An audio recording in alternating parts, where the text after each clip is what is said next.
because I don't know how well he knows us. And the purpose of this is to let him know us and our concerns a little better. I don't think his district came as far as, where was his former district? It was in the Bronx, wasn't it? Yeah, it didn't come up to Westchester at all. So not just Westchester, but the shore communities, I think, present particular issues that our new congressman ought to know about. And so I thought this was an opportunity that we could have to share those concerns with him. I don't know what else to say. Are there any other newly elected officials with us that might be able to stand up and say a few words about their thoughts? I don't see any. No.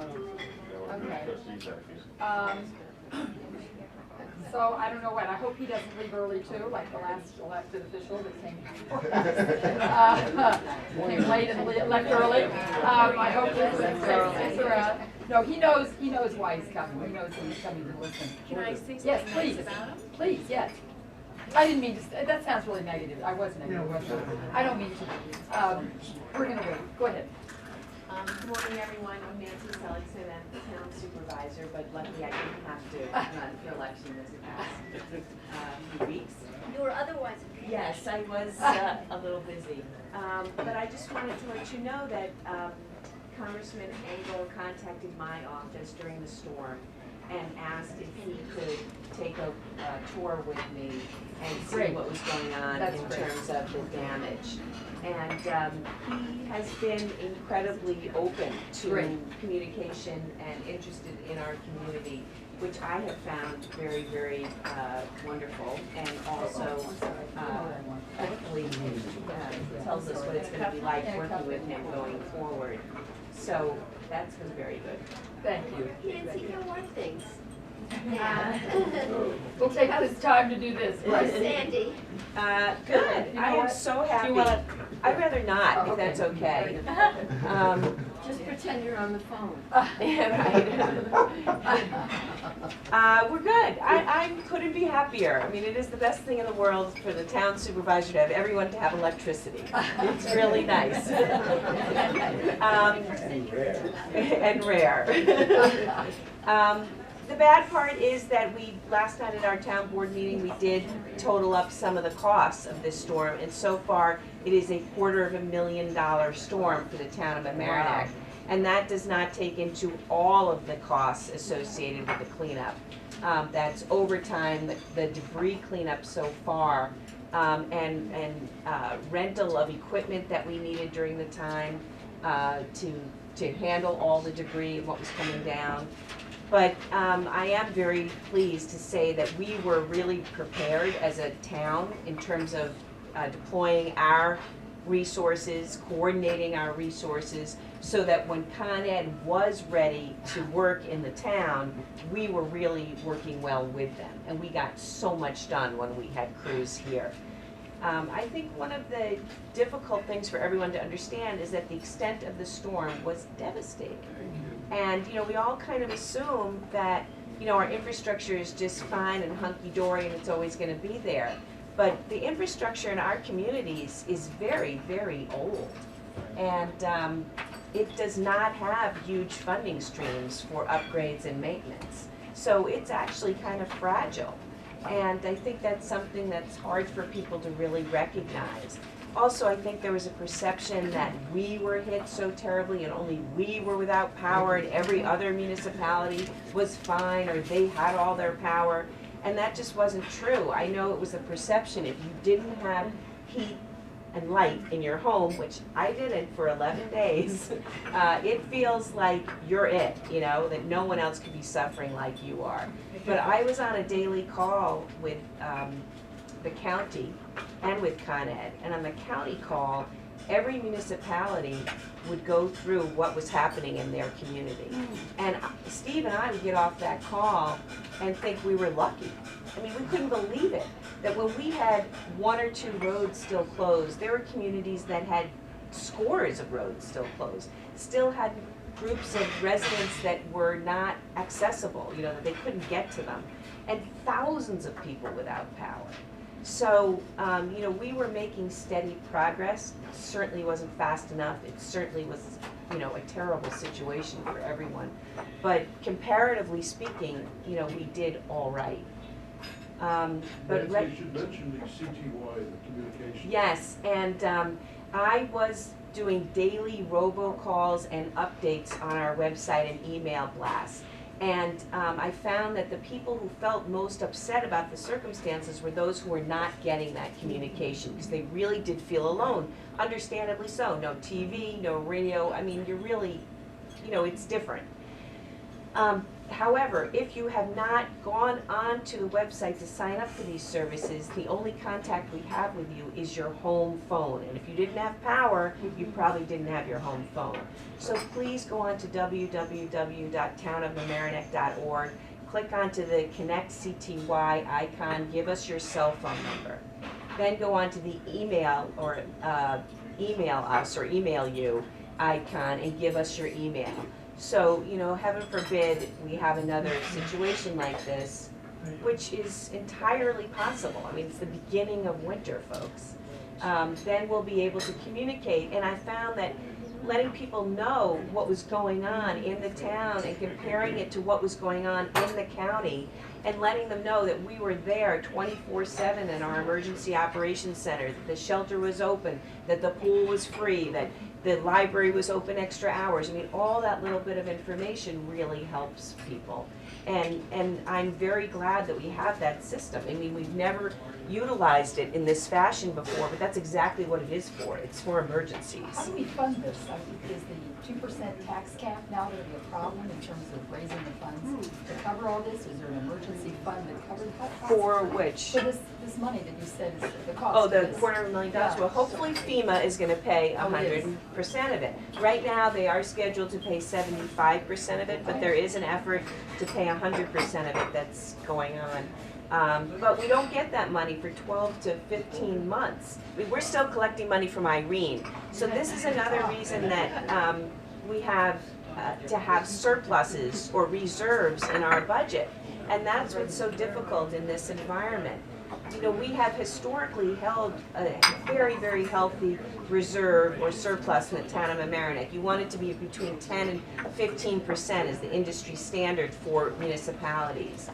However, given the fact that we were trying to keep our tax increases so low for the past few years, that we tapped into those reserves. And now we're at a very, very low level in the town-wide reserve that is not considered good enough.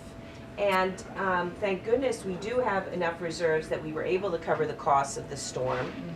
We know that we will get reimbursed for it, so you know we're not too concerned for it. But going forward, we're really stretched thin, and this is the problem with the tax cap. It's not that you can't do it for 1 year. You can do it for 1 year. You can maybe do it for 2. I don't know about the town of Mamaroneck right now. Where does the reimbursement come from?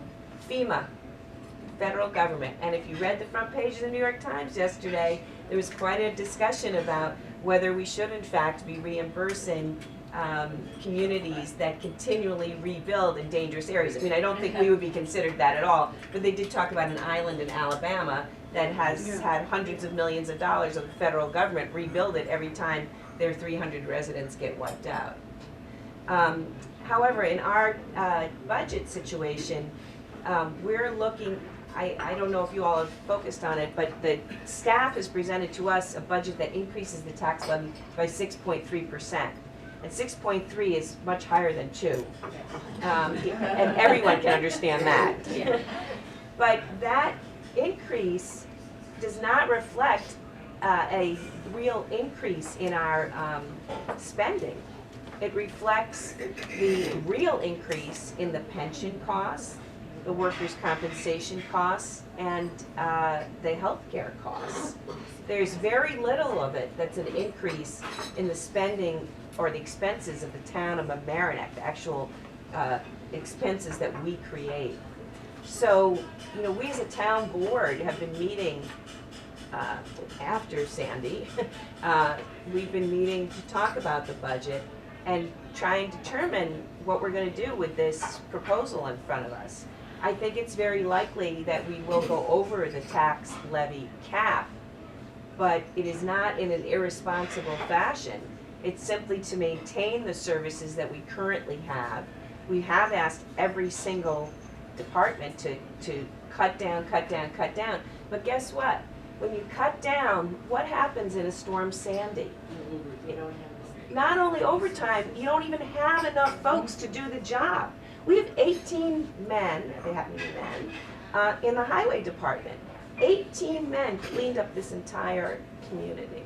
I mean, they were working 24/7. We had, the same thing with police and fire. If you keep taking people out of those departments, when you have a situation where it's an emergency, you're not going to be able to handle it as well as we were able to.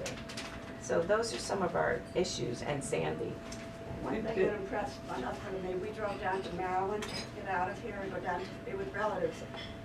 On the New Jersey Turnpike, we saw hundreds of those bucket trucks coming up from Florida, every state. You could see all these trucks coming up to help New York. It was amazing.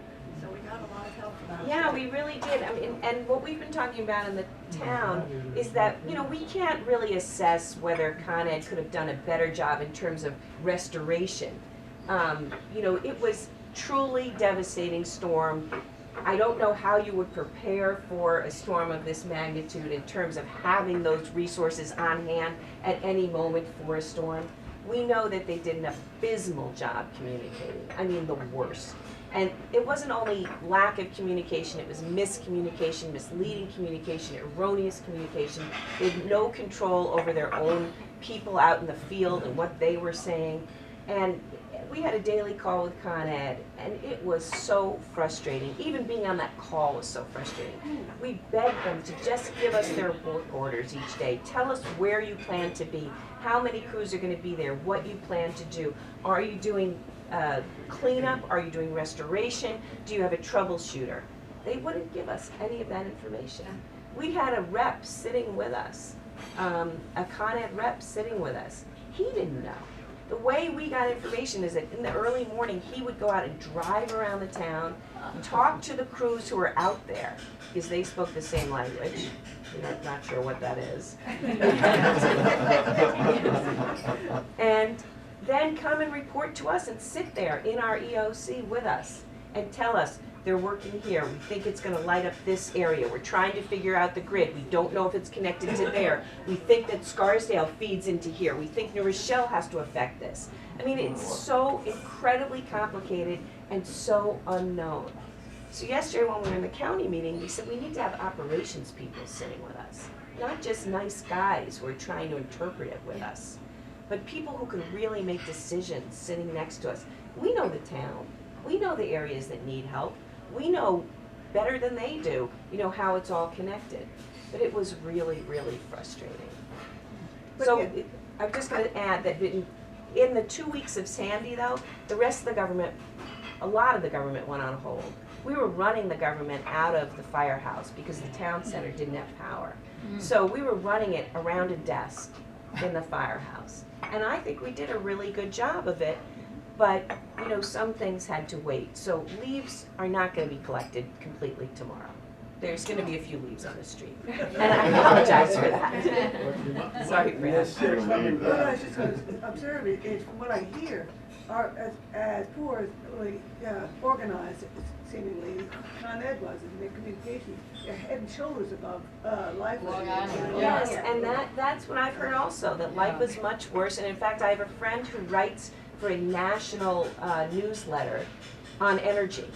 And she says that Con Ed is held up as the highest of standards in terms of being prepared and restoring power, which, I know is hard to believe for all of us. But can you imagine what it's like in the other areas? I mean, it's just shocking. They apparently have no idea what their grid looks like and what it's not good.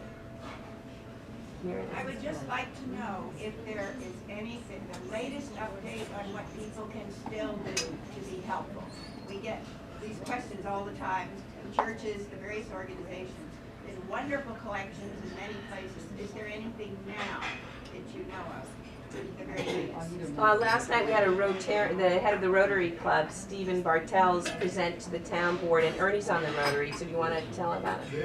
The Rotary Club works with other Rotary clubs in the area, because they know best what's happening in that area. And the Larchmont Rotary Club is working with Staten Island, 5 Rotary clubs, and in the Bowery. The Bowery got inundated with water also. And they have a heavy clothing, an overcoat campaign going on. And I think they're collecting it in New Rochelle, was it 71. Yeah. It's a number, 71 North Avenue in New Rochelle this week. So coats, warm winter clothing. And they're also going to be collecting, of all things, bleach and heavy garbage bags, the construction type of garbage bags. They're in the clearing out mode right now. So work gloves, heavy plastic bags, and bleach. And rather than a quart of bleach, a gallon bottle would be nice. And also contributions, are always helpful for every organization. The nice thing about the Rotary, it's all volunteers, so 100% of whatever donated goes on the ground, goes to help. And how about just directly locally? Community services maybe, is it? No, locally we don't have any specific, but maybe, Melinda, do you want to say locally? That's on the way. Locally, tell me what you just said. Is there anything locally that we can contribute to or help with? I mean, the sense that I'm getting is locally the population that generally needs us wasn't hit as hard, and it was really the coastal areas. I mean, yes, they lost power, so at the food pantries we're helping them restock their pantries, what they had to throw out of their refrigerators. We did an emergency distribution, and we had a record number of people come last week when we had a full distribution, and we gave out a ton of food. I'm on my way now to unload a truck. We're giving out another ton of food. I mean, we're expecting a lot of people, but my sense is speaking to Giselle at the CAP Center and Seligson at the Hispanic Resource Center is that, other than losing the power and that inconvenience and what that meant for having to throw out food, they weren't exceptionally. I do think there's some needy people on Flagler Drive, and Yes. Yeah, exactly. Either way, And I yeah. apologize for having to leave. But in terms of reaching out to areas of the city that have been hit, Jim Corn and Habitat for Humanity are always a great place to turn. Yeah. Because he takes crews, I think they went to the Rockaways this past Which year. group was that? Habitat for Humanity, Jim Lauren, I think is his name. And also, the newspaper has been listing, services and areas that need help. So I've been looking at that. On our website, we're trying to give updates for people in terms of how you can start the application for reimbursement. Individuals, small business, and government is all, has the opportunity to be reimbursed. Westchester County Center is the FEMA Westchester County Recovery Center. They're manning that from 8 a.m. to 8 p.m. 7 days a week for people. One of the things that Steve mentioned last night was that the tree debris should be brought out by this week. And we're running around collecting them, and that's holding up the leaf pickup. So if you've got branches in the backyard, which leads me to another thought. We don't have a shortage of school children in this area, as you know from your school budget taxes, school taxes. But we don't seem to have everyone with grandkids around to help move the stuff. It would be nice if we had some resource way of sharing. Rent a Rent a kid. You want to rent a teenager? I have a feeling Carolyn will You do know, one. I have a few teenagers too. You don't realize that as you get older, it happens gradually. And what you used to think of as a casual chore becomes a real challenge, and you're out of breath at the end of it. So we can do something to help along those lines.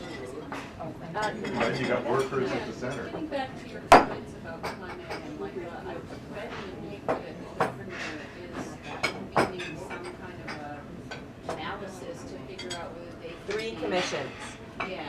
Is there anything that local communities are going to be able to do to participate? Have you not heard anything? It sounds like it's probably going to be a bunch of people talking in Albany, and not necessarily contributions from Yeah. national or federal. they haven't asked us to participate in any formal sense yet, but we have talked about writing a letter of, a formal analysis from our perspective, or a collective letter from municipalities. I do think the meeting yesterday with the county was very helpful, because the county was our interface with the state during the event. And in fact, the county, just so you know, did provide excellent coordination services for emergency information. They really did a good job.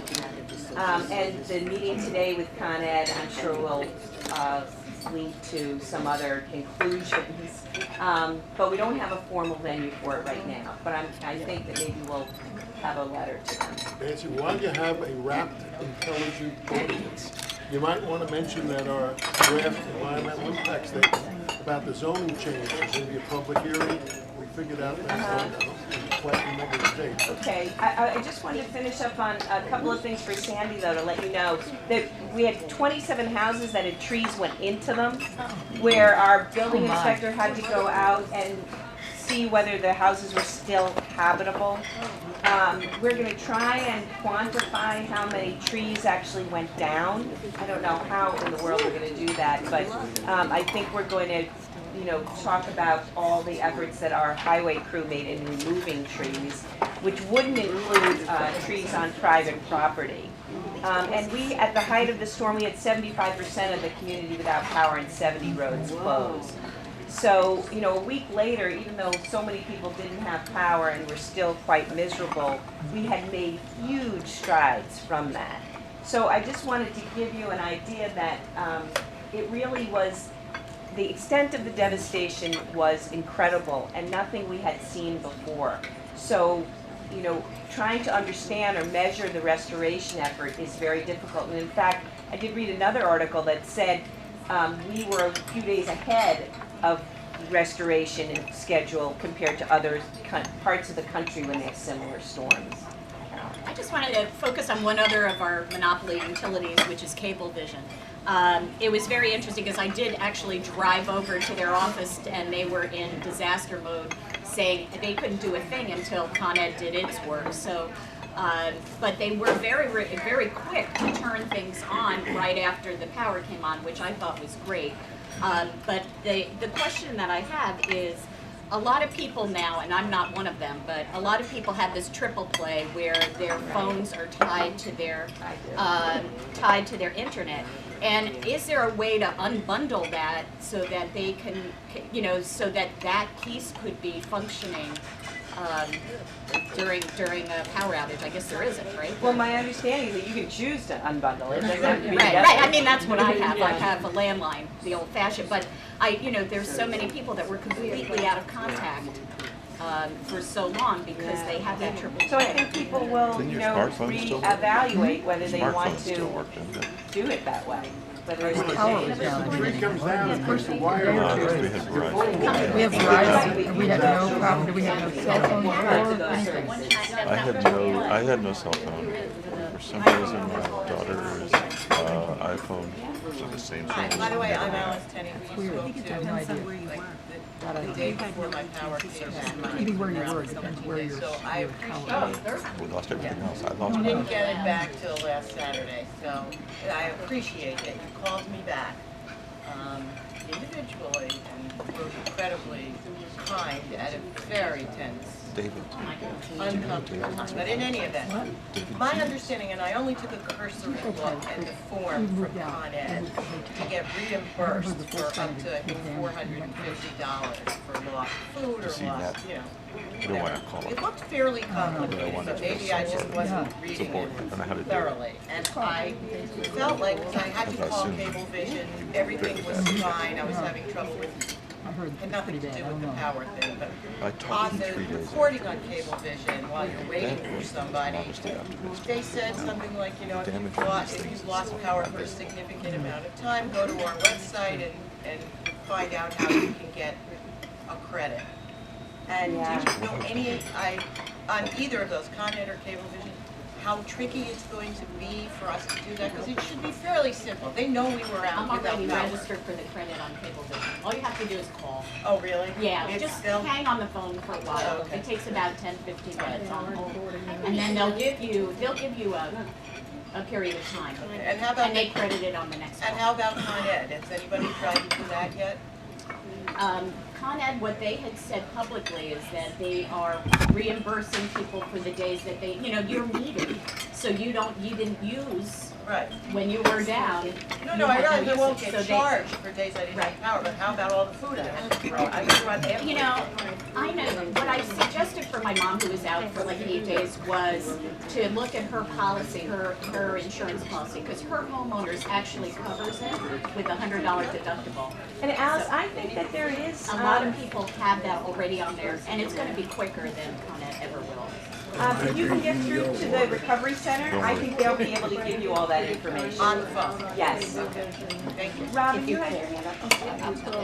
I'm Nancy Pearson from the school board, and I just wanted to address Ernie's suggestion and then talk about what the school had done. We, again, had tried to get as much information out there on our website and similar to you, with the phone calls and the emails. We got some response back about how we made decisions late in the day, and I think you kind of explained why that would happen, because we're kind of waiting until the last minute, until we had our final phone call with you, to see if our schools would be back in power, which is, and the high school didn't come back until the weekend, which is why we went the full day. But I also want to talk about what we did. Our Red Cross Club, which is a student club, was very active during our shelter, and they continue to be active. We also have a Habitat for Humanity club, and we have many other clubs who are looking for ways to help. And if we know what the need is, we can get that to the proper people, they can get the proper people involved. I think it's a great idea, and the kids are definitely looking for what they can do. Is there anything you want to add? Thanks for, You can call the high school, that's where our clubs are, they'll get that information. Yes. Carol Scheffler. Right. Carol Scheffler at the high school would be the best way. She's on the district calendar. She coordinates all the student clubs, and that would be a great way to reach out to students. We've also talked about, and Nancy, I don't know if you've talked about it in the town, that texting seemed to be a way to reach people. Those without cell service, I mean, some of us live in places that don't have cell service. Texts seem to always go through different phone calls, and we're looking to see if that's something we can add. we talked about that too, and tweeting. Yeah. That tweeting seemed to be a really effective way to get through. We did not do that in the town, but we have started talking about whether we should be prepared to do that. And I wanted to, I'm so glad you brought up the shelter, because when we opened the shelter at the high school, we asked the Red Cross to come help us, but they didn't come. The Red Cross has a really hard time gearing up for a shelter situation. Once they're geared up and ready to go, it can be helpful. But what I heard yesterday in the county was that the Red Cross is out of the shelter business. They didn't come through for most of the communities. So that means that we're either looking at incredible amounts of overtime, or we're relying on people who've been trained, like students, and we have a citizen emergency response team. We call them our CERT team, and they were running the shelter for us. We have to have police go through every few hours.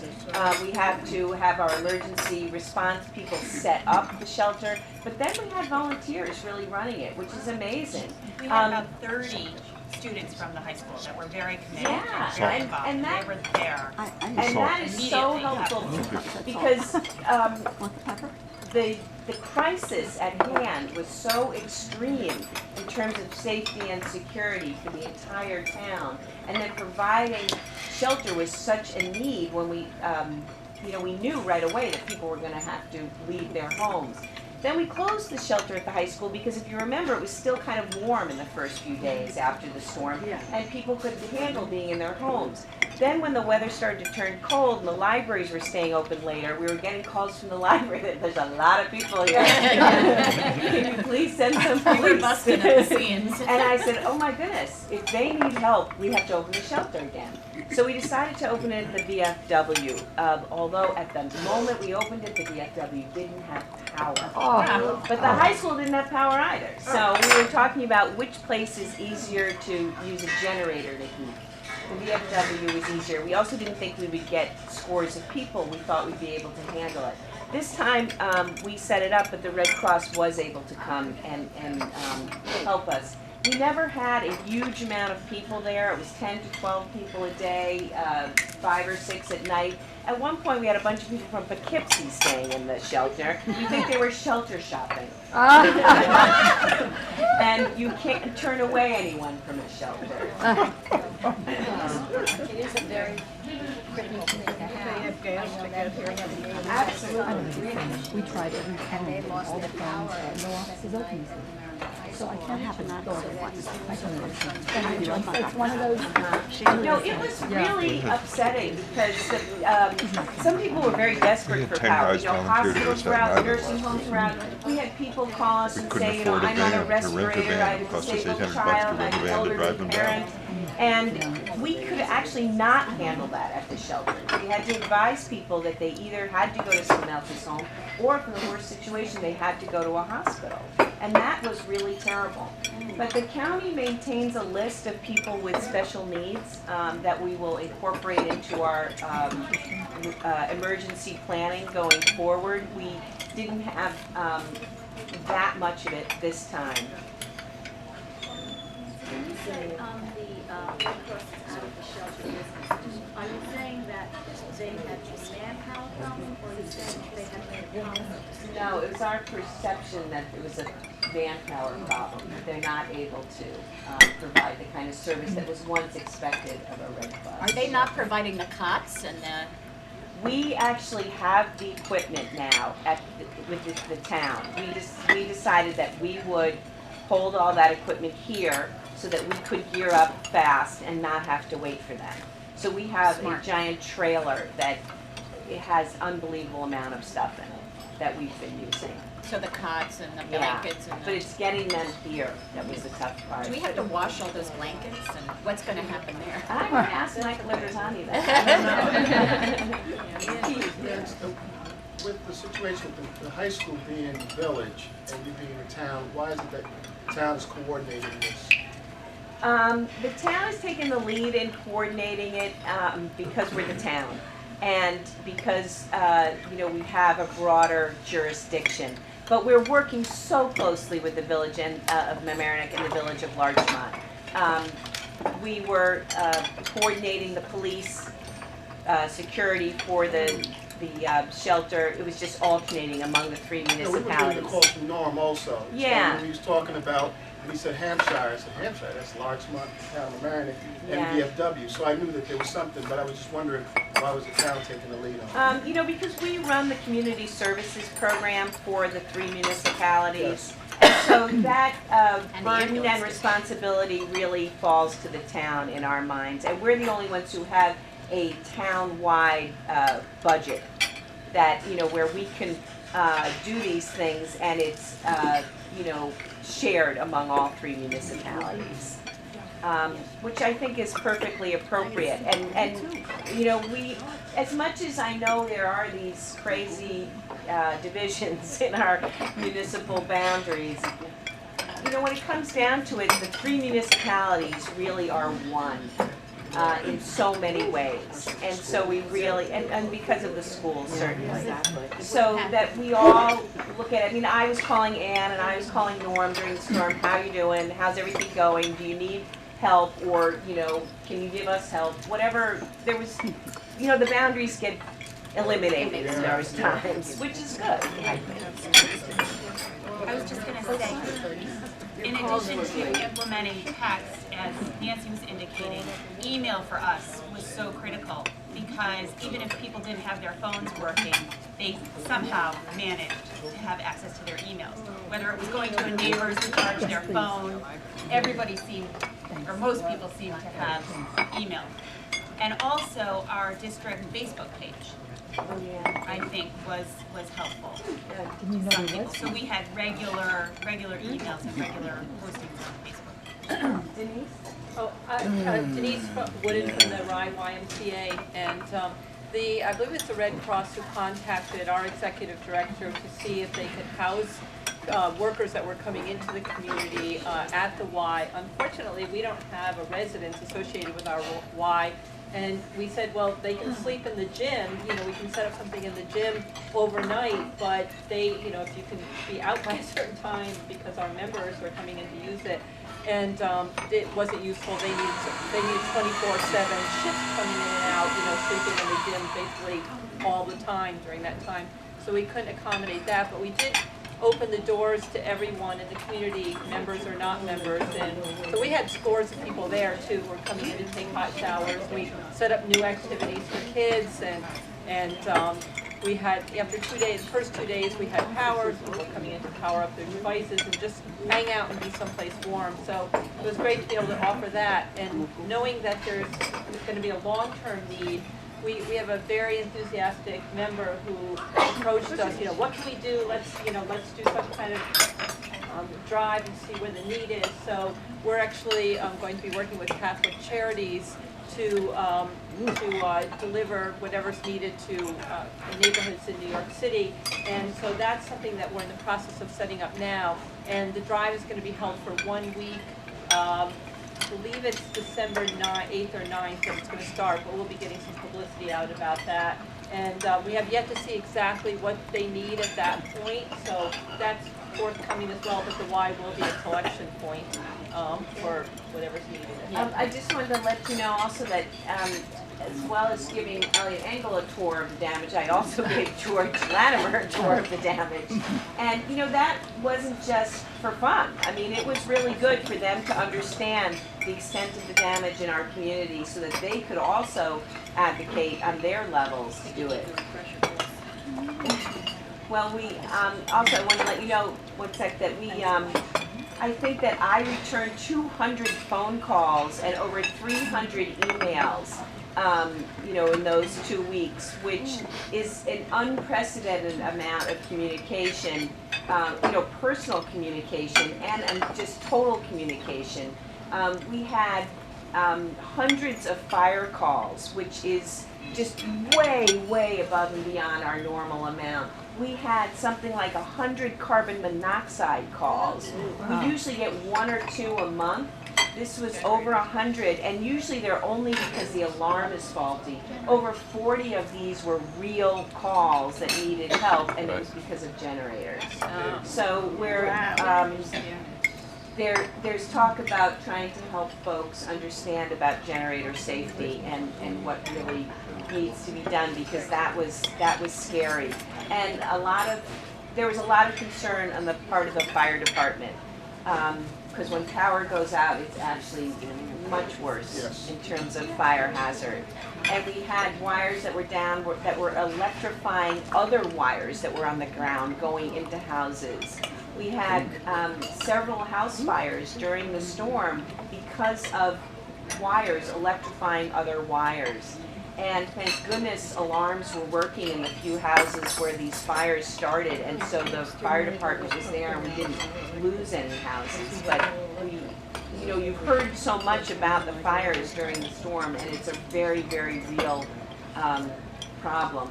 And then when the power goes back on, the alarms might be faulty, so they anticipated a lot of false alarms, but things that you have to respond to. So their numbers also were just skyrocketing during the storm.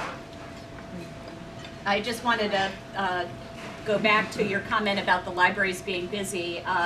It's ironic that in our design of the expansion of the Mamaroneck Library, we made a conscious decision to put in more electrical outlets so that people could plug in, and more chairs and less stacks. So and that decision ended up being very fortuitous, because every single electrical outlet in the entire library, including ones in hallways, were being used during, for easily weeks after. The librarians were terrific. I have to put in a good word for them because they got to know all the patrons who were having troubles, and in fact, when I went in, they would say, oh, she's on her 13th day and she's on her 10th, you know what I mean? So they really were warm and welcoming, and it was a sanctuary for so many people, and the librarians, who they themselves had no power in their house, would come and help others. And I just want to say that we're a wonderful community. We really are. We're all there for each other, to support each other in a time of crisis.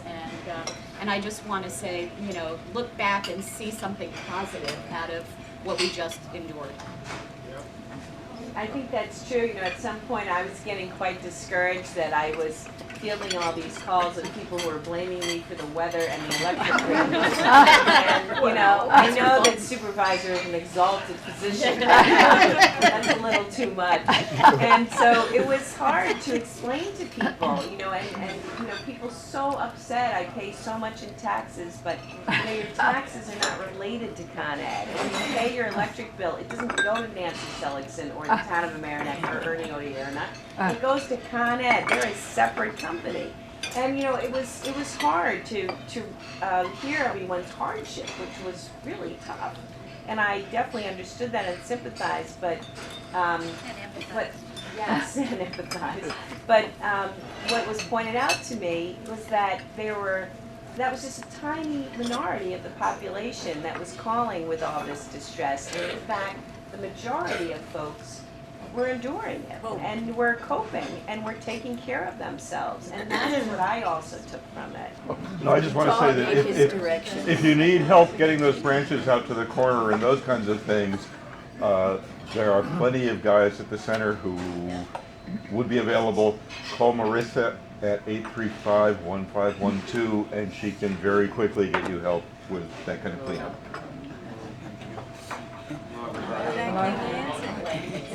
You're welcome. Nancy Seligson. Thank you, Nancy.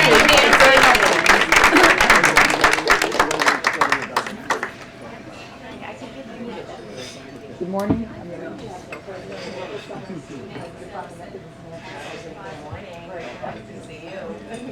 Okay, Nina. I'm going to turn the program over to Nina Cuddy. Yes. Oh, sorry. Turn on the mic. Here. Sorry. Nina? I can share it. Okay, that's all right. We'll give it to you. Good morning. We're going to, whoa, is this okay? Stand back or forward, either one. Too close to the speaker. All right, you're good now. Okay. I'm going to make a really fast introduction of the congressman because unfortunately he hit traffic, so we are a little late.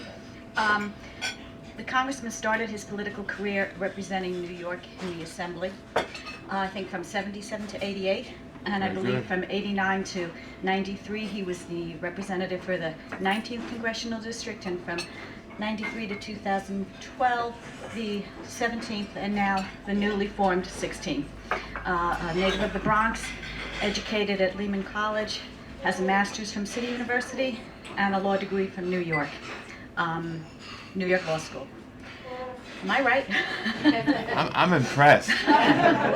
Please don't run for Congress. I'm going to turn the mic over immediately to our new congressman.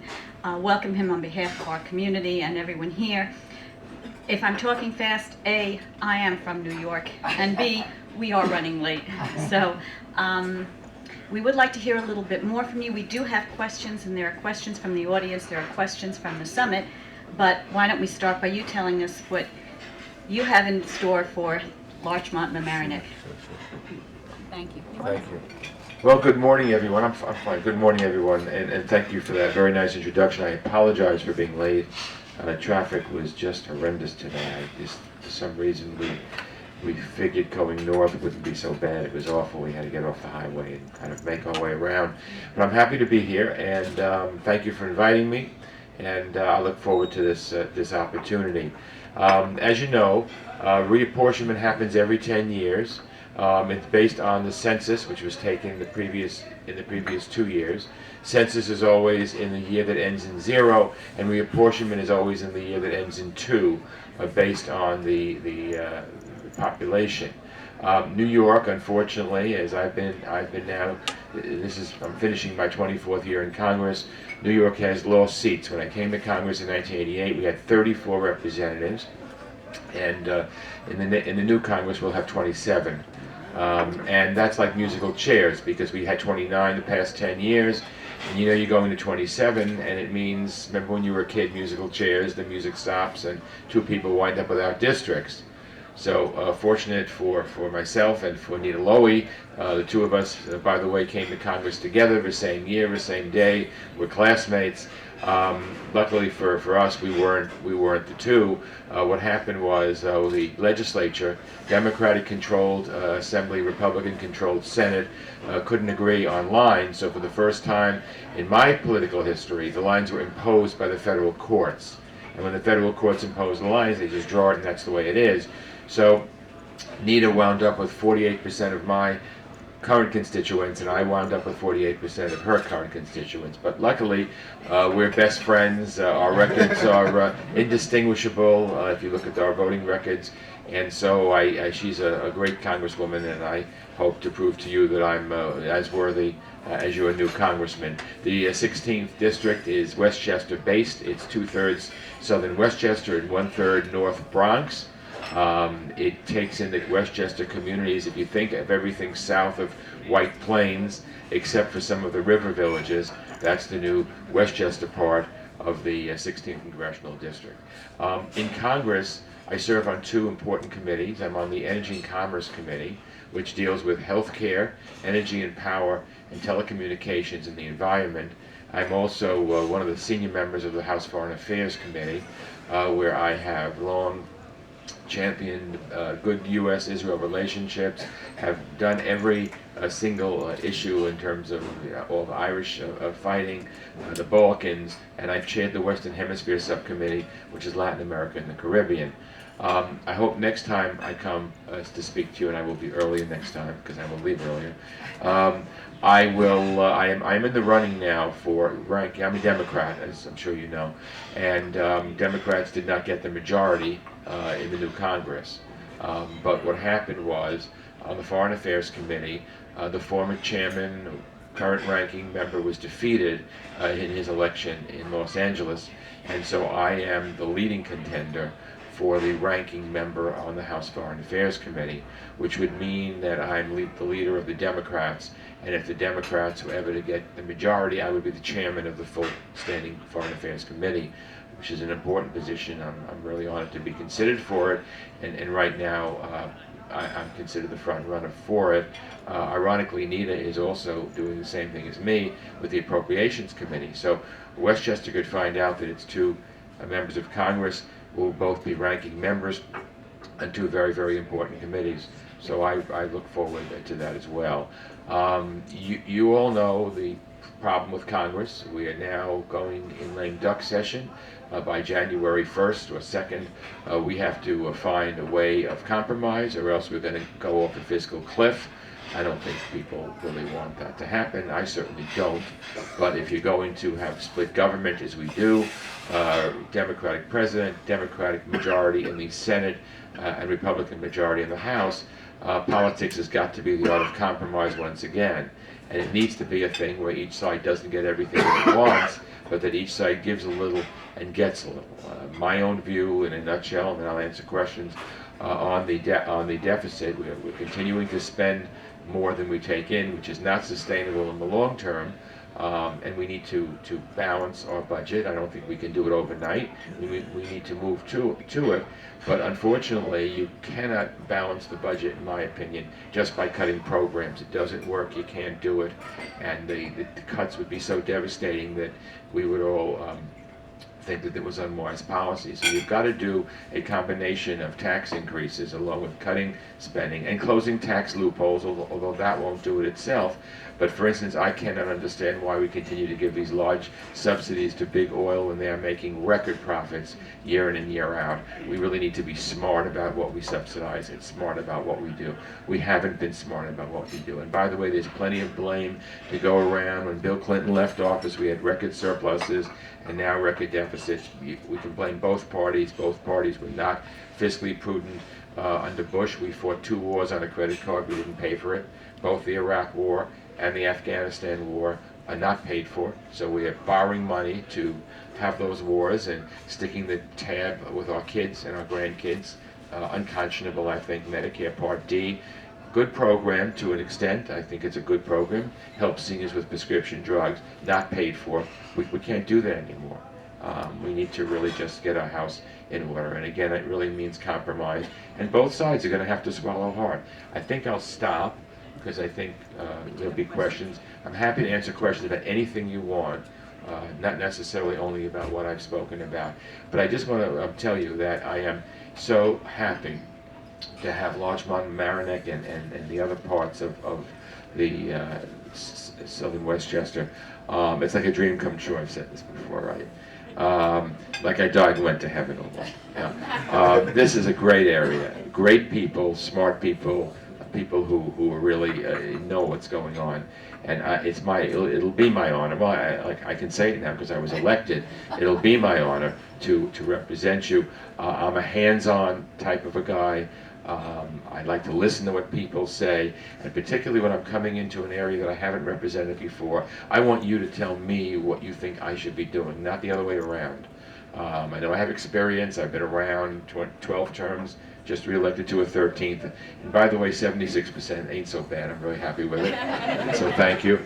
But I really want to listen to you. And Nancy, I've listened to Nancy, traveled around with her when we were looking at the downed trees. I'm here to represent you, to serve you, to be your representative in your eyes and ears in Congress.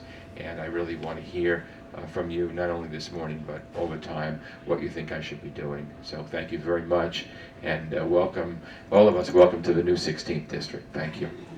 Thank you very much. Before we have questions from the audience, we have a question from the Summit Board, and you briefly touched upon it when you said that, there's got to be compromise. Is this not working? Am I really close to like this? That's it. That's It's not working now. It is working. Yes, it is. It's me. Okay, I'm sure it's me. That's it. When you mentioned just before about having, split government, many constituents in the community have not been pleased with the inability of Congress to accomplish things in the last term. And you were part of that because you were in Congress. So what makes it different this time? How do you think you are going to be able to lead to reach across the aisle and actually get things accomplished that are confronting the country? Well, it won't be easy. Anyone who knows me in Congress knows I'm a consensus type of guy. I do reach across the aisle. I have many friends on the Republican side, and I don't I don't come from the school where everybody on the other side is terrible and everyone on your side is wonderful. There are shades of black and white. There are shades of gray. I think both sides need to stop the nonsense. Now, of course, since I'm a Democrat, I agree much more with the Democratic side. I think that some of these programs of spending are necessary. We want to see money to education. We want to see Pell Grants for our kids. There are things that we need and we want, but I don't think any longer do we have the luxury of just spending willy-nilly or mandating local government to spend and not funding them. We need to kind of stop that. You had a group 2 years ago that was elected, and this again, it's my perspective, the Tea Party people, the Republican Party. They came with an attitude of my way or the highway. You can't work like that in Congress. It doesn't work that way. They may have some good ideas.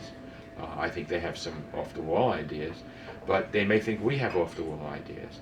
And so what you have to do is sit across the table. Now, let me just tell you, I voted against a lot of the legislation. This sequestration that comes in, is going to be automatic cuts if we do nothing. So starting January, I think it's 2nd, we kick in with defense cuts and social program cuts, and those go in.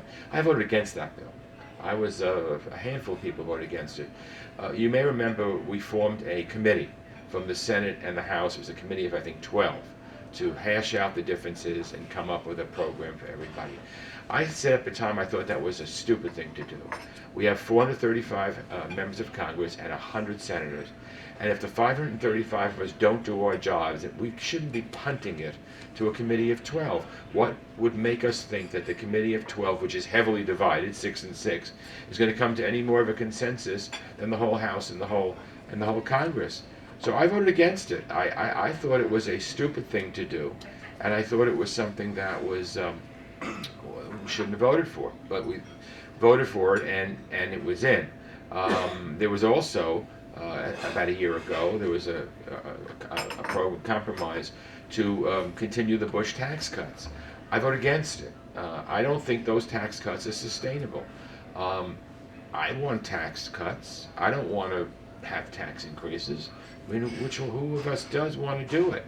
But you do know, again, when we had the record surpluses, the first thing George W. Bush did when he came in was put in the Bush tax cuts. And that lessened the revenue that we got, so it moved us towards increasing the deficit. Then, as I mentioned before, 2 wars on a credit card and all the other things, we're now in a terrible situation. Now people will attack Obama and say it's gotten worse since he's been president in terms of the deficit, and that's true. But, I would argue he inherited the worst economy since the Great Depression, and you need to try to spend money to dig yourself out from under before you can start going positive again. And he was never quite able to do that. I think it slammed us harder than anybody thought. So basically what we need to do is this. We need to figure out a way of getting more revenue, whether you close tax loopholes, whether you stop subsidies for big oil, whether you have some of the upper brackets pay a little more, whether you, as Romney, one of Romney's proposals, and it's a viable proposal. I happen to disagree with it, but it's a viable proposal. You cap the number of deductions anybody is allowed to take. I'm opposed to that because I'll tell you why. I think that people here in Larchmont Mamaroneck, you have your homes and you're paying your mortgage and you have mortgage interest deduction. There are some people that want to do away with it or curtail it. I'm opposed to it. I'm for keeping the mortgage interest deductions. A lot of people, their entire life savings is in their equity in their home. I don't think it's right after the game's been played to do that. People have been counting. People buy a home, you pay a certain amount, you pay through the years, you know that's about what you can afford, and all of a sudden the government changes the rules. I don't think that's right. So I'm opposed to that. I'm also opposed to changing charitable deductions. I think we need to continue to encourage people to be generous, to give to charity, and I think that if we're going to pull those deductions, those are bad things to do. But I am for closing loopholes for tax cheats. I am for changing the formula so that companies that create jobs here in America get tax breaks, and ones that ship jobs overseas lose their tax breaks. These are the innovative things that we can do, and we're going to have to put our heads together and do it. It's just the way it is. We don't have a parliamentary system where the chief of state comes from the majority party. We have a divided system. And maybe the American electorate is a little bit schizophrenic because you don't like gridlock and you vote for it again. But the truth of the matter is, and here my partisanship is coming out, if you take a look at everybody in the United States who voted for Congress, a majority of people voted Democratic. There were more Democratic votes for Congress than there were Republican votes, yet the Republicans have a 234-201 majority in the House because the districts were gerrymandered all throughout the country. And so, but it is what it is. We've got to learn to compromise. Each side's got to take one step forward and a couple of steps, 2 steps forward and 1 step backwards. And finally, let me say this. I really think there is hope that there will be a compromise. And the reason why I believe that is the Republicans were yelling, cut, cut, cut. They didn't want any kind of tax increases or any kind of closing of tax loopholes or anything like that. They just wanted to cut programs. Now sequestration kicks in, and suddenly they realize defense is being cut. So now some of them are saying, oh my God, how can we cut defense? How can we cut defense? This is terrible. To which I say, you know what? When you yelled cut, cut, cut, guess what? It came back to splash you in the face. Because it isn't only cutting democratic programs or social programs, you wind up cutting everything, even some programs that Republicans like defense. So I think the cutting, the automatic sequestration or cutting of defense gives the Republicans a motive for coming to the table and bargaining. And I think that is when all is said and done, it makes the difference. Now, some of those defense cuts are onerous. I wouldn't even like to see them. But you know what? If they're so onerous that it gets both sides to the table to talk, then maybe something good will come out of it. Do you want to call or should I? No, Okay. I have the mic, Okay. so I'm just going to Go talk ahead. loud if you want. That's okay. Just everybody, when you use that little mic, it's not very powerful. You just have to hold it very, very close to where You're talking to center. Hi, welcome to Westchester. Thank you. We have long fought the perception that we are all wealthy Could you give me a number where I could hear a story? Hello? Oh, here. That we are considered wealthy Westchester, and the truth of the matter is, in our tri-municipality, there are hundreds of, who's coming in and out, there are hundreds of people who are, there are hundreds of people who rely on the food pantry every week for their meals, and there's lots of people who are on Section 8 housing, and people who routinely get flooded and can't afford to raise their homes or do anything about it. My question to you is, are you following the flood issues and the fact that the Army Corps of Engineers has been working for, it seems like, many lifetimes to try to come up with a study and restudy our communities in a way that could help us? And unfortunately, it's got billion-dollar price tags, and we are going to need help. And I'm speaking on behalf of some of our neighbors who really need that help. Well, thank you. I should clarify one thing. Although I'm new to Larchmont Mamaroneck, I have always represented parts of Westchester. In any of my districts, from the moment I got elected to Congress, there's always been part of Westchester as part of my congressional district. So I've represented Yonkers and Mount Vernon, so I certainly know about poverty. I've represented parts of New Rochelle, including the downtown area. This is before this new district. This is the past 24 years. I've also represented the river villages. Those are affluent, essentially. But so I understand that. It's just that now I will represent a majority of my district is Westchester. So I am acutely aware of the fact that it's not a cookie cutter. It's many beautiful areas, and thankfully Larchmont Mamaroneck are two of those beautiful areas. But we do have difficulties. I am demanding. Yesterday I met with FEMA and federal officials, demanding that we get what we need. There are many people who are suffering and struggling. The Sound Shore had damage. Rye Playland is in my district. That whole area is just, I don't know if it'll ever come back to the way it was. We need a lot of help. And, for people who diss the federal government and say, we don't want the federal government, it's times like this where there's a need for a federal government. There's a need. We were very generous when Hurricane Katrina hit New Orleans. And now it's our turn. Unfortunately, I didn't want to turn, but it's our turn. And this was in many ways the perfect storm. It could very well happen again. I happen to believe in global warming and climate change, by the way. And I think what we saw was part of it. And I am, part of my responsibility of being a member of Congress is to roll up my sleeves and get money for my district. And you better believe that's what I'm going to do. We eliminated what's called earmarks in Congress, which I thought was the stupidest thing we could have done, where I would get monies, $1 million, let's say, earmarked to my district for a project. Say Nancy had told me this was needed and whatever, I would look and try to get grants and we get an earmark. And I always prided myself in being able to do those things. Suddenly it became a bad word because one or two people abused it, and so everybody else has to suffer with it. And to me it's stupid because I know what's best in my district, better than some bureaucrat in Washington. And it's the same thing now with federal aid, FEMA and small business, whatever. That's part of my responsibility to try to get the money to my district. So yes, and I'm going to be working. And if there are specific things that you know that you'd like to call to my attention, please by all means do so. Army Corps of Engineers, check it Oh out. yeah, they love me. Because I've represented Rockland these past 10 years, and there were plenty of flooding issues over there, and I bugged them, and of course we have them here in Westchester too. So now I won't be representing Rockland, by the way. Anita will. That was the exchange. Yeah. Good morning. Good morning. I'm Nancy Pearson. I'm representing the Mamaroneck School District. The school? School? Yeah. Mamaroneck School.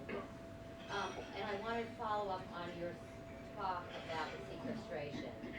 My understanding is the military is making a huge push to pull themselves out of that issue. The school boards across the country, our own school board has written resolutions to also pull, if this goes forward, also pull education out of that decision. And I know you know these numbers, I just want to say it for a few that may not. If there is an 8.2% cut to programs, Title I, which impacts our disadvantaged students, will lose more than $1 billion. And that's huge. Special education could lose more than $900 million. Again, all these, we talk about education all through the campaign.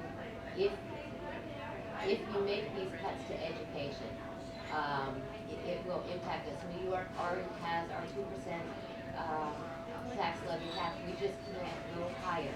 We count on that federal money. As I understand it, the decisions we're going to be made in January, our budgets are being put together now. I mean, you have an idea of when we'll have some answers? Well, let me first say, I agree with everything you said. I'm a former teacher. I'm a former public school teacher. I was a public school educated myself. When I spoke before about us resisting the cuts, and when I said the other side was saying cut, cut, cut, they were talking about the programs that you and I care about, whether it's Title I or any of the other education programs. And those are the ones that I resist cutting. I don't mind, again, restoring some defense cuts, but it cannot be a one-way street. If we're restoring and we're going to have a deal, then there's got to be restoring of education cuts and Pell Grants for kids, higher education, stuff like that. We're in uncharted waters, so I could give you my best guess. I mean, I think by January 1, we'll have an idea of what we are cutting and what we're probably not cutting. I don't know that we will have an absolute, because it's likely that the can will be kicked down the road a little bit more, although I want to tell you, if it's kicked too much, I'm not going to support it. But I think we'll have an idea by the end of the year. But I'm with you. I'm with you. And believe me, I'm there fighting against these cuts for education. I mean, that's the backbone of our society, and more than anything else, I oppose any cuts to education. Will you be opening any additional offices? Okay, opening additional offices. I have an office right now in Mount Vernon on Gramerton Avenue, which I've had for, I don't know, 10 or 20 years, I forget which, but I have had it for a long time. And we're assessing where we would open a new office, or what offices we close. Obviously my Rockland office is closing. The problem is, no, I'd love to have one here, but the problem with promising it is that I don't know what my budget's going to be yet. And that's another thing. We've just had budget cuts in Congress. They cut it 12%, and then they cut it another 5%. And I want to tell you, while it's great rhetoric to say cut the fat out of Congress, and Congress is this and Congress is that, what it does is it cuts out services. I do a lot of constituent services. I've prided myself through the years in keeping more of my staff in New York than in Washington, because my attitude is that people in my district need to know that their congressman will help them if they have a personal problem. So I always say, if it's a personal problem or a community concern, I want to hear about it, and no problem is too big or too small. and I like doing that. But I don't know what the budget is going to be, so we have to wait, see what it is, because if sequestration kicks in, by the way, I think it's another 8% cut to the congressional budget as well. So, you know, sometimes you get up there and it's great rhetoric to say, cut the fat out of Congress, blah, blah, blah. But meanwhile, you know, another thing that hurts our region is we are a high cost of living region. You know, you can buy a house for, you know, 1/5, 1/4 of what you'd pay in Westchester in most of the country for the same house. So if you're now going to, you know, which is, by the way, one of the reasons I disagree with the president when he's talking about a threshold of $200,000 for a single and $250,000 for a family, and anything above that, you're rich. Baloney. And so I want to raise that. I want to raise that to at least $500,000 and maybe more. You know, because I don't think that's fair. So likewise, we get a stipend for district offices. I have to pay a lot more to rent a district office than someone in Tennessee. No, I know. And believe me, as we ride around, we say, ooh, let's take that one now, let's call that one. So if someone gives me a good deal, I guess the answer will be yes. We just don't know. We have to wait for the budget. More questions? Yes. We have a large Hispanic population in this area. What are your objectives to make not only the 2-year temporary deferment that President Obama is offering, but to make the Hispanic population a viable part, integrated into our society, productive members? Well, one of the things the answer was about the Hispanic community. Okay, yeah. One of the things, the question was about the Hispanic community is growing, and what can we do to integrate them into society and make them, what are we doing for them? First of all, I think it has to start up at top with immigration reform. I think our immigration laws are broken. You know, there are 11 to 14 million undocumented people living in this country. Whether we like it or not, whether individuals like it or not, they're here to stay. They're not going back, and we need to find a way for them to work their ways to citizenship. Right now, you have these nameless, faceless people who, you know, you go to anybody come during the summer, come up here or anyplace else, and see who's doing your lawns, cutting your lawns, and doing all the things. They're, by and large, people who are probably undocumented, who are who want the same opportunity that others that came to this shore. You know, my grandparents came 100 years ago, all for, you know, refugees from Eastern Europe wanting a better life. It's no different today. But the laws do have to be obeyed, and so I think we need to figure out a way to integrate them into society.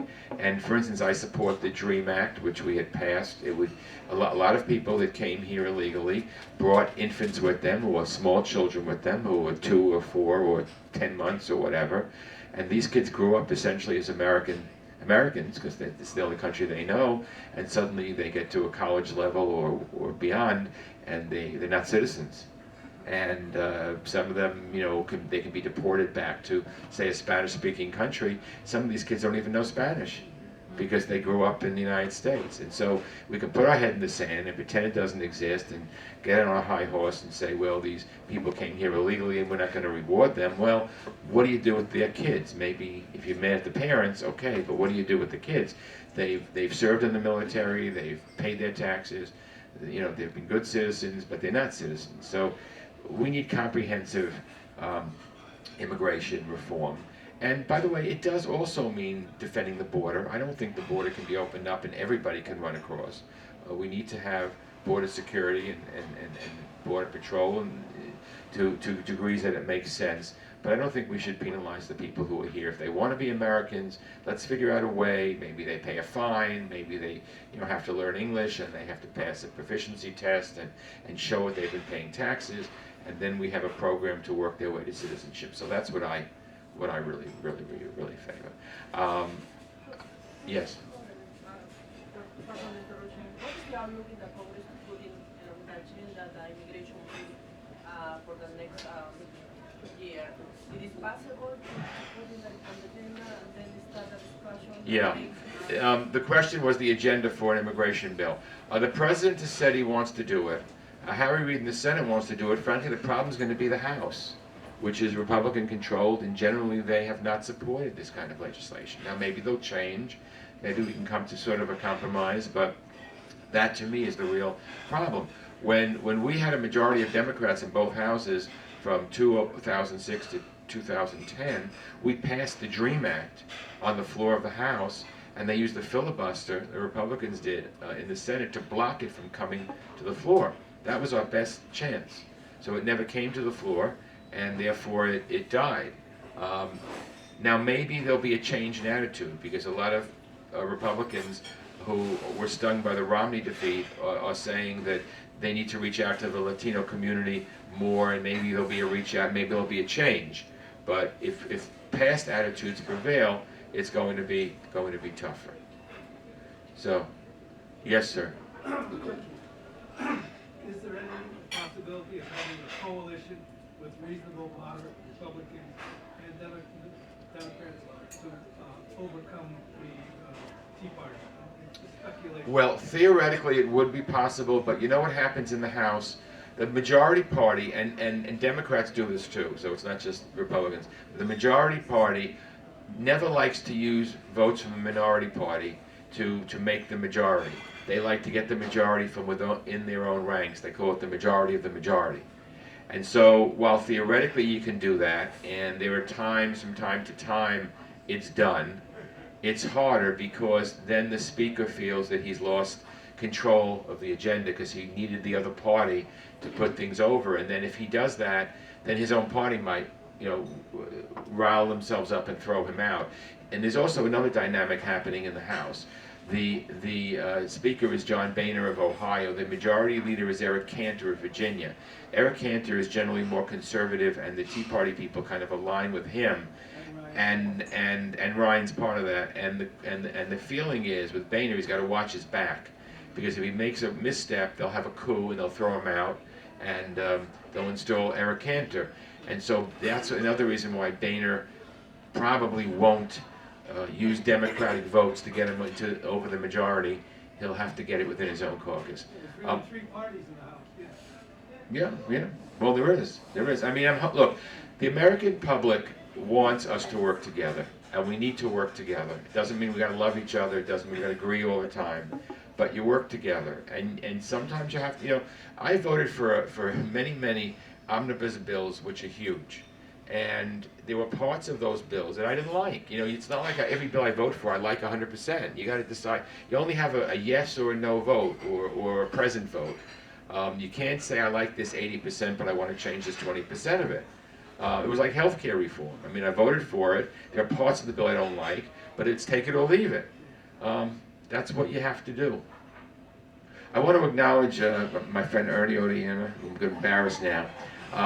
Ernie, many years ago, a long time ago, Ernie, maybe 40 years ago, when we were both a lot younger. I was just a kid. He was older, but I was younger. We did our politics together, and we were both delegates to the 1972 convention, Democratic convention, which nominated George McGovern in Miami Beach. And to show you how long ago it was, I was a youth delegate.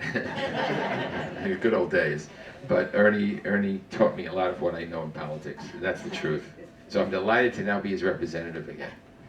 One of the reasons I stayed active, because I wanted to generate candidates like this to run for office. So I couldn't be prouder. Yeah. Thank you. Yes. I have a general question, just based on your experience and your knowledge of foreign affairs. I was wondering if you could comment on the situation with Israel and Gaza, and what opportunities do you think there are right now for some sort of peaceful settlement? I'm just curious what Right. your opinion is. Well, I am one of Israel's strongest supporters in the Congress. Always have been, always will be.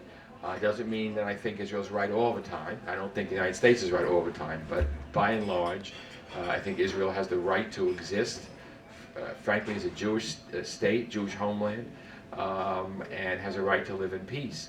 The way I look at it, the paradigm that I see it, is that there's no peace because the Arab states, particularly the Palestinians, still refuse to recognize Israel as a Jewish state for the past 64 years now. Now, being a Jewish state doesn't mean only Jews can live there. Obviously, there are 1 million Arab citizens of Israel. But for them to try to deny it, for them to try to say they have the right of return, that the grandchildren and great-grandchildren have the right to come and flood Israel proper with 1 million or more Palestinians is just nonsense. And so I believe in a two-state solution. I think that's the only way you can achieve some kind of a Palestinian Arab state and Israel as a Jewish state.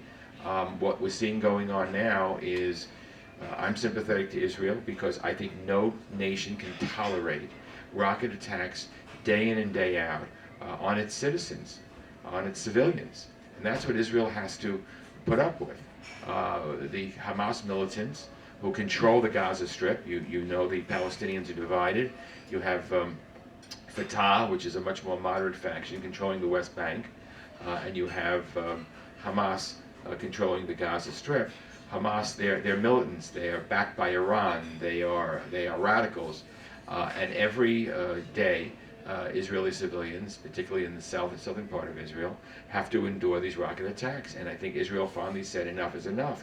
Now the problem is when they retaliate in Gaza. Gaza Strip has over 1 million people. It's a very tiny place, and they build the militants build their bomb, their munitions factories in schools, in mosques, in highly densely populated areas. So if Israel wants to take out the missiles that are attacking their civilian population, invariably there's going to be civilian casualties. And then they say, oh, look at this, Israel is killing unarmed civilians, blah, blah, blah. And the game's been played.